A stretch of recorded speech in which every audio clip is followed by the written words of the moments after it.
The Eagles offense set to begin their next drive.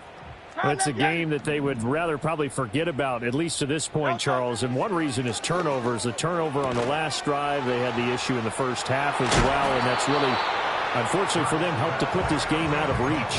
And you know they won't admit it to themselves, but we know that winning the game is pretty much out of the picture now. So their bottom line is, how do they play a clean game the rest of this one, right? Take care of the football, no more turnovers, and see how that works. And the slot man goes in motion left. To throw again on second down. Hurts. And Hurts is intercepted, his third of the game. And the Bengals are in great shape here as they take over at their 46-yard line. That is now seven interceptions between last week and this week. 3 in this game, 4 a week ago. And I saw the head coach write on his play sheet, make a little note. I hope he's writing self-scout. Bring in the guys that scout games for you with a different eye and watch him and see what's going on, and maybe they can pick up what the flaws are, and hopefully they can correct them. 3 yards on the pickup there, and it'll be second down. I think if we put together a job description for a middle linebacker, we would start with being able to hold down things in the middle of the line of scrimmage and be able to take on blockers. But how about the guys who can go sideline to sideline and make plays? Love a guy that can do that. We saw a perfect example of it right there.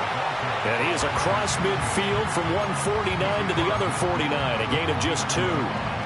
And this is why aggressive defensive coordinators love to blitz. It wreaks havoc because they end up taking their attention to the blitzers, freed up the D lineman to make the play. Now they'll throw here out of the gun. Throw left side complete. That's Jennings. And this will not be enough. On 3rd and 5, he only gets 3. Oh, it's time to give more credit there to the defense. They played that very well because it was a drag route, and he ran a little shallower than normal as he worked straight across the field. He was hoping he'd get lost behind the defensive line, but once he made the catch, nowhere to turn upfield and gain any yardage. He punted 3 times in the loss last week as he sends this one away. And that will hit and continue on out of bounds.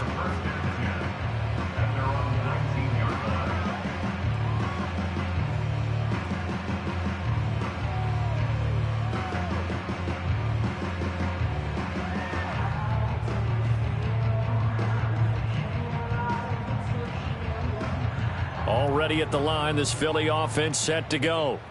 Well, this has been a tough one for them, Charles. They've struggled really on both sides of the football. And one thing that's really plagued them, the turnovers. They've had issues keeping the football in their possession. And every game that's ever been played, all coaches talk about taking care of the football and limiting turnovers. And in this one, after we saw that first turnover, we worried that things would snowball, and it certainly did.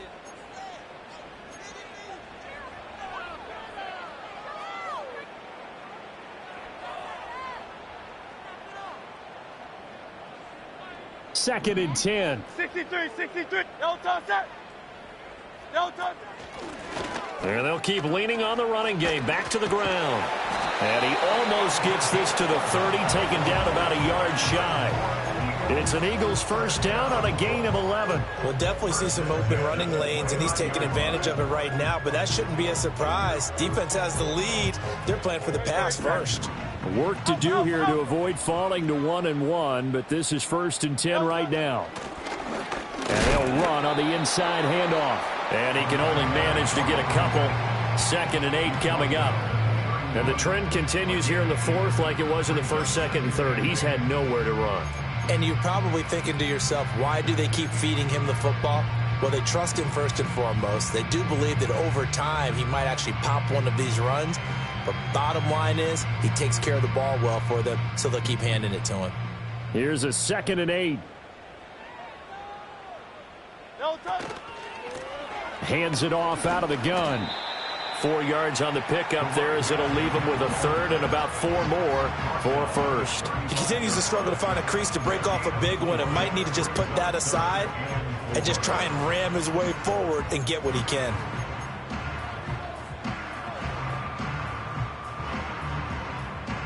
And this offense on 3rd down today, they're hitting at just 30%, 3 for 10. This is 3rd and 4. One back in the backfield, he'll get the carry. And this won't be enough. Stopped a yard short after a gain of 3, 4th down. Seems pretty obvious defensively a key was stopping the run game. How have they done it so successfully? To me, it seems that these guys really did a nice job of paying attention during the scouting report meeting. And you know, Brandon, when they do those, they talk about the top plays that these guys like to run. The best runs for the top running back, those are the ones you focus on and want to take away. And they've done that pretty successfully in this game. And I'm not sure he got there. Did they stop him? They did. He needed a yard. He didn't get anything. And the Bengals are going to get it back in terrific field position. So here's a 1st and 10 at the 38. 11 MT, 11 MT. They'll try the left side. Drummond. And he's tackled a yard short of the marker. Good gain of 9 on 1st down. At this stage of the game, with the score where it is, the key here is stay in bounds, and he did just that. Not by a huge margin, but he stayed in. And those come up in what we like to call winning edge meetings. The things that you have to do, late game situations, kicking situations, doesn't matter what it is, the things you have to do to win a game, and that comes up in that meeting, then you practice it, they've got to be happy to see it executed, being able to stay in bounds and work the clock. Here we go, here we go.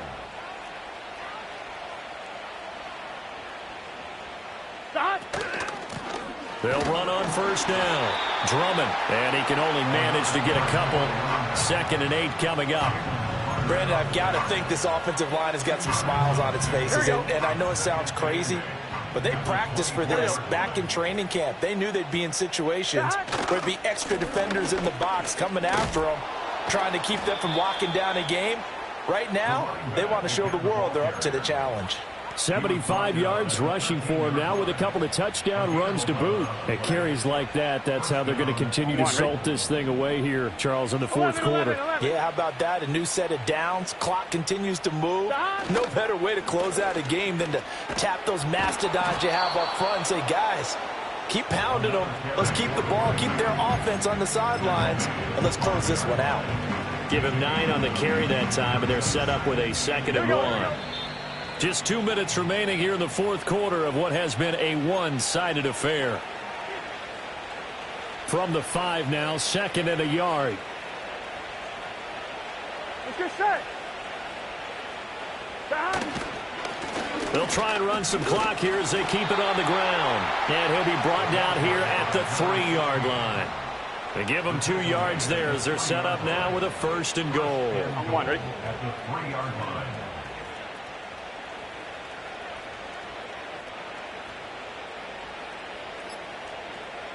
And they take a knee. Here we go.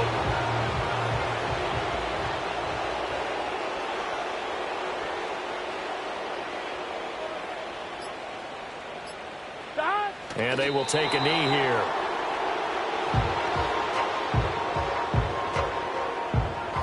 Here we go.